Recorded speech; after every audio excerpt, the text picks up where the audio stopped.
Hola, muy buenas noches.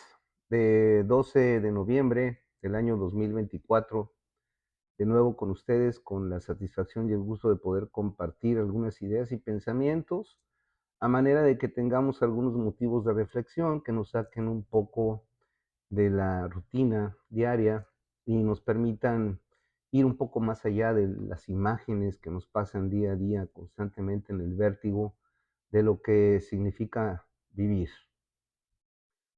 En ese contexto, voy a responder una pregunta que me hicieron amablemente a través de la interacción de las redes y que me resulta muy interesante porque hay mucho que decir sobre eso. Nos preguntaban en realidad concretamente si la igualdad humana en general realmente existe. No es una pregunta que pueda abordarse de manera inmediata y al bote pronto, porque encierra en sí muchas cuestiones que hay que reflexionar. De entrada, uno diría, sí, todos los hombres somos iguales, todos los seres humanos somos iguales, pero hay que hacer una reflexión más profunda para llegar a la verdad. La verdad no es tan sencilla. ¿Y por qué decimos eso? Si en general nosotros siempre hemos sabido que todos los seres humanos somos iguales a partir de que se rompió la estructura organizacional que proclamaba el esclavismo. A partir de que el hombre abrogó la esclavitud, prácticamente hemos entendido y hemos comprendido que todos los seres humanos somos iguales, con independencia de la raza, sexo, credo o preferencias de cualquier naturaleza. Entonces, ¿por qué me motivó a hacer esta reflexión? Una pregunta que aparentemente es tan sencilla de responder. Ah, Primero, voy a empezar por hacer una reflexión sobre una afirmación que ya he hecho en otras de las entregas anteriores que les he hecho. Esa afirmación fue, yo dije, el hombre es una entidad con identidad. Esa afirmación es una afirmación que conlleva muchas cosas y que ahora vamos a aprovechar para explicar, movidos por tratar de responder una pregunta tan compleja. Que el hombre es una entidad con identidad no es tan sencillo de entender. Voy a leerles apenas unos párrafos pequeños para poder contextualizar el tema de un pequeño ensayo que escribí y me publicó Editorial Porrúa en el 2023, que se llama La Falange, y en unos párrafos escribí: unidad en la diversidad es el principio rector de la coexistencia colectiva humana que sirve como base para diseñar modelos de superestructuras organizacionales cuya finalidad sea regir la vida social. Más adelante dice: el individuo se autodistingue de otros seres de su misma especie. A esto le llamamos singularidad. Se puede traducir en la máxima que enfatiza Fernando Savater cuando escribe: somos iguales, pero no somos lo mismo. Por ello creemos que la igualdad, proclamada entre los hombres y adoctrinada por los estados, es relativa.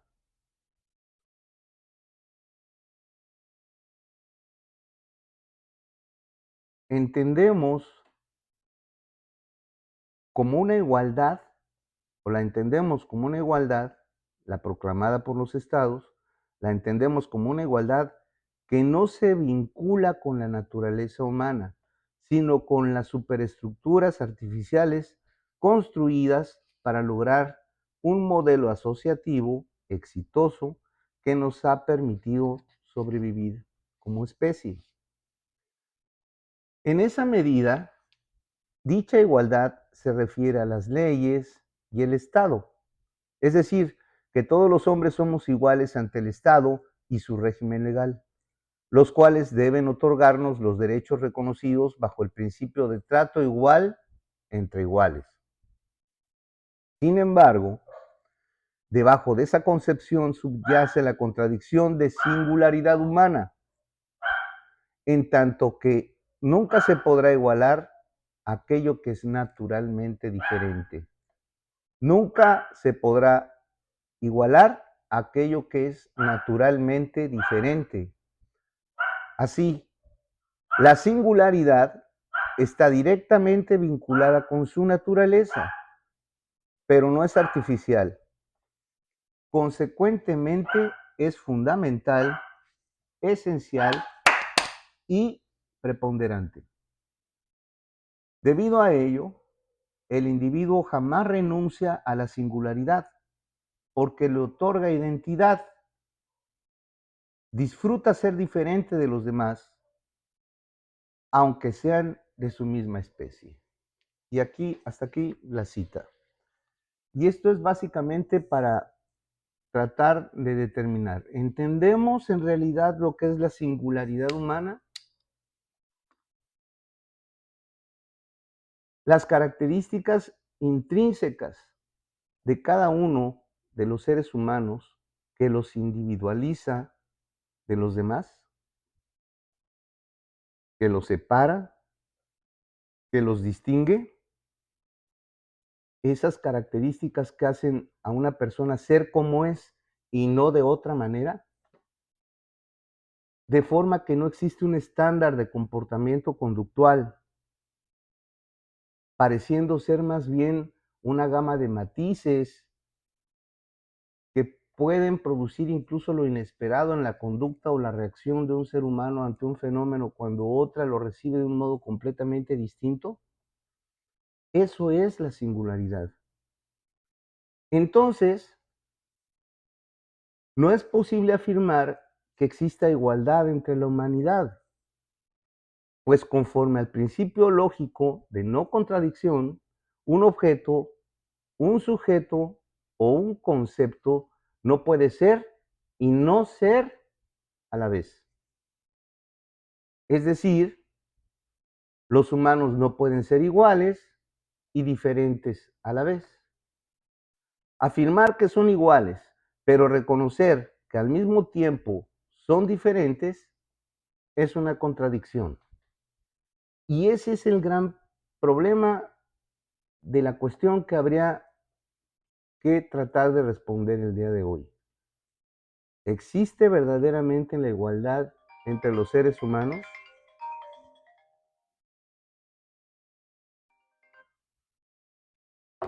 Así llegamos a la idea de igualdad humana.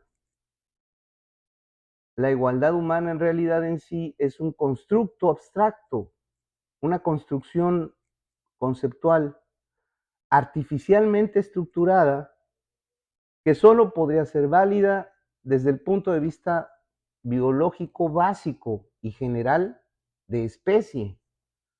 O sea, solamente sería práctico y útil afirmar que somos iguales, que todos los seres humanos somos iguales, solo para definirnos genéticamente, porque ciertamente compartimos características genéticas que nos hacen miembros de la especie humana. Porque ir más allá de esas características genéticas absolutamente generales, ni siquiera podríamos aplicar la afirmación de la igualdad para la humanidad si consideráramos géneros, razas, preferencias, etcétera. Por lo tanto, lo real es que, y lo evidente, es que no somos iguales.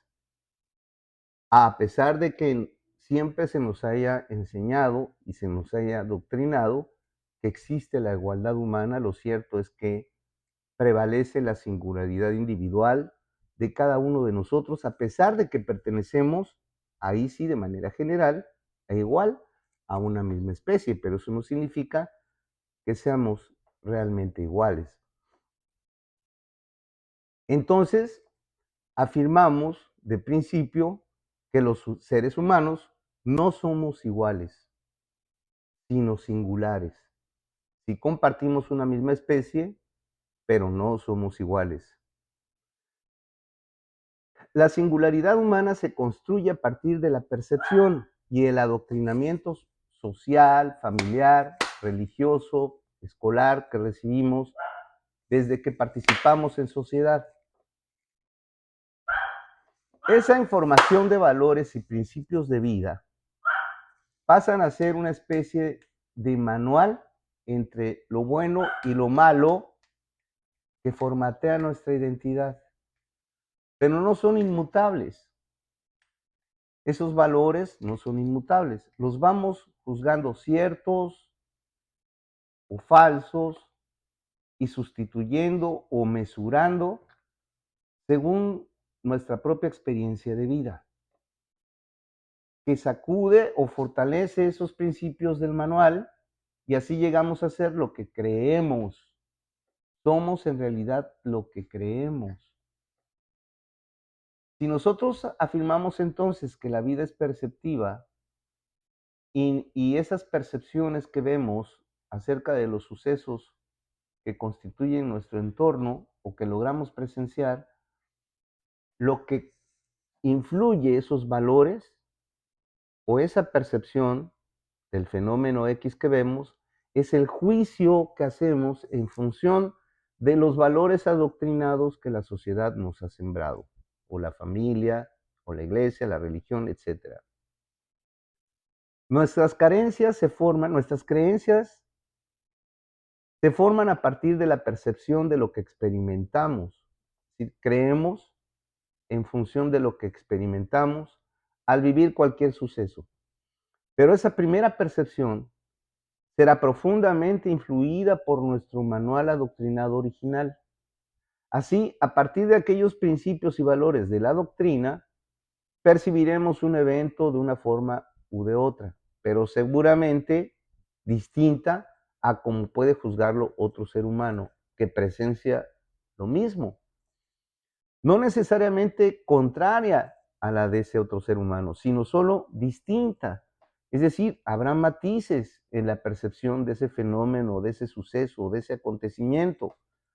Aunque claro, muchas veces esa percepción del suceso puede ser o llegar a ser diametralmente opuesta o contraria entre uno y otro ser humano. Un ejemplo del que los abogados solemos ver constantemente es el de los testigos que presencian un crimen. Ambos coinciden en haber visto el mismo suceso, pero la percepción respecto de este puede ser muy distinta. Por ejemplo, dos hombres riñen en la barra de un bar.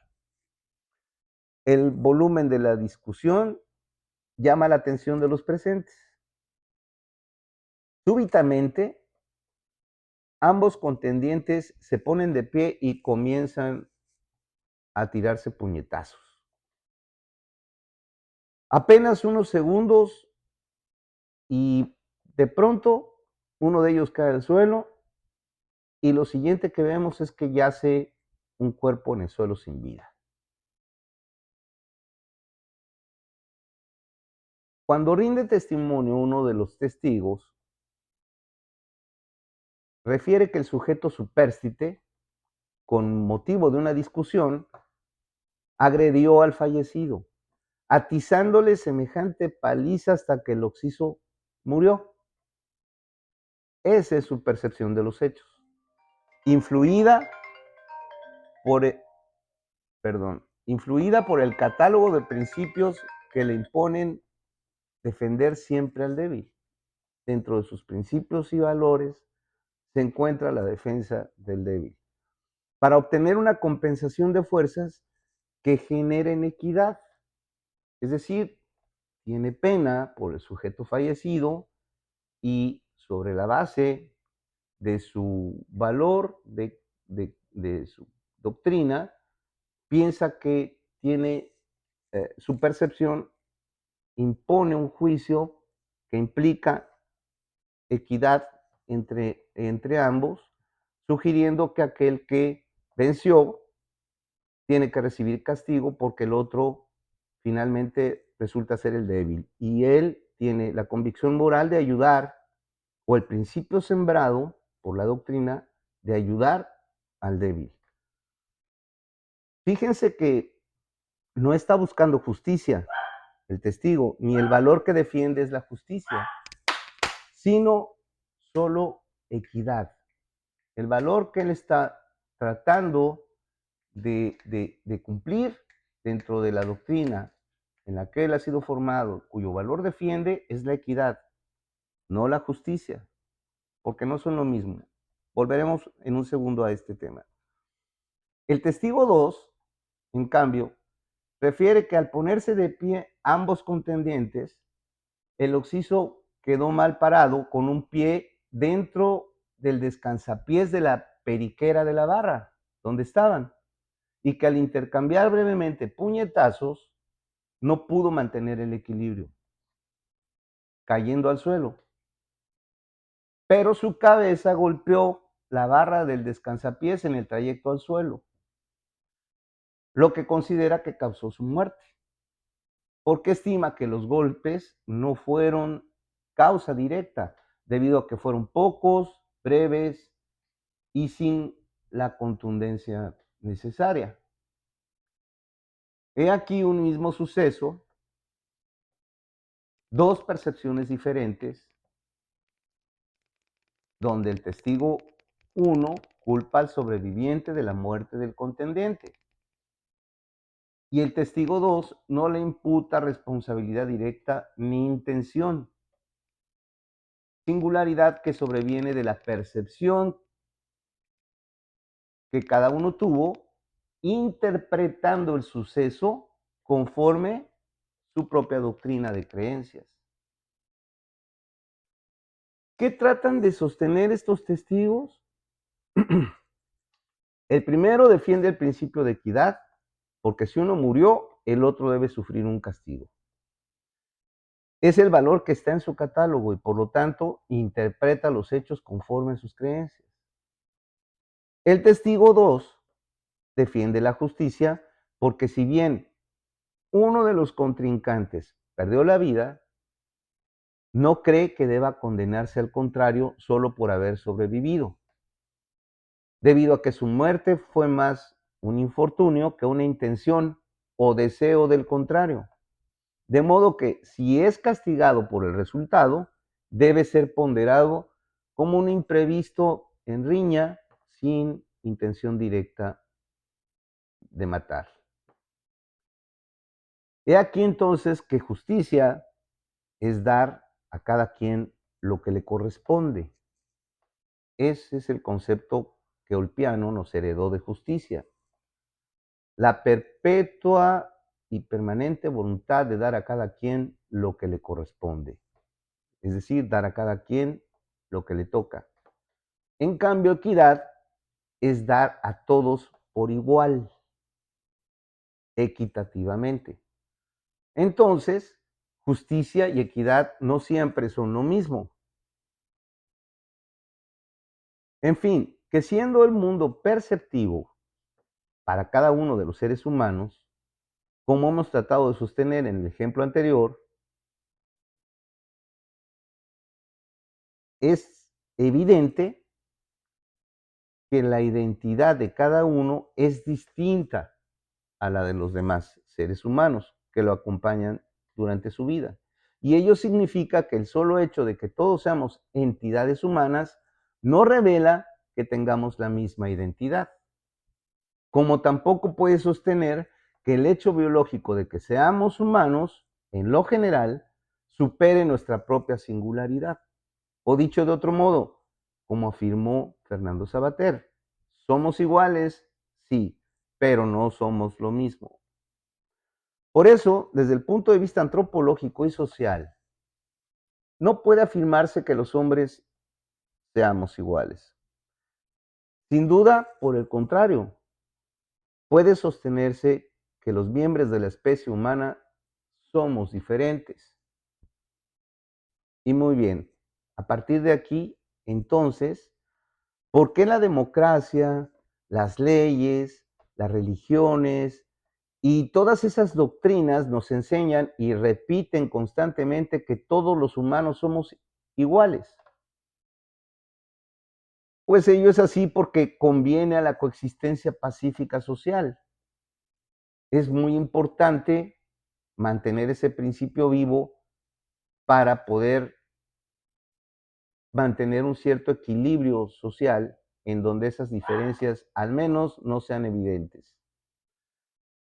La afirmación tiene una, de todas maneras, el hecho de asegurar que el hombre es igual, aunque ya vimos que no lo es, que existe igualdad entre los hombres, aunque ya vimos que no es cierto, esa afirmación que nos hace el Estado, la Iglesia, la escuela, la sociedad, la moral, etcétera, tiene una porción de verdad, pero esa porción de verdad ha sido construida artificialmente, es una verdad construida, es una verdad conceptual, no es una verdad natural.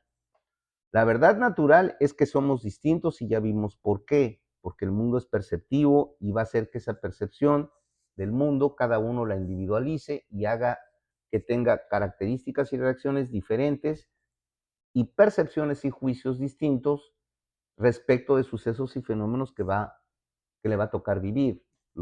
Por lo tanto, dependiendo del ángulo donde te encuentres, verás los sucesos y tendrás una opinión o juicio respecto de él, porque va a influir en tu percepción de ese suceso el catálogo de principios que has aprendido en la doctrina que la comunidad y tu familia y todo lo demás donde te has desenvuelto te han sembrado. Entonces, esta porción de verdad artificial que lleva la afirmación en el sentido de que todos los hombres somos iguales, viene incluida en las normas jurídicas, sociales, religiosas y morales, que forman parte de la doctrina general que nos transmite la familia, el Estado, la sociedad, la iglesia, etcétera. Ya han sido establecidas deliberada y artificialmente por el humano para permitirnos coexistir en sociedades. De modo que son principios que favorecen la supervivencia de la especie humana, puesto que segregados y aislados, nuestra especie volvería a ser fácilmente presa y consecuentemente probablemente ya se hubiera extinto. Entonces, estas normas de coexistencia son un constructo artificial supuestamente beneficioso para la supervivencia de la especie humana. Atenernos a ellas y respetarlas como doctrina nos hace iguales. Y esta es la igualdad que sostiene la democracia, el Estado, la sociedad y la ley.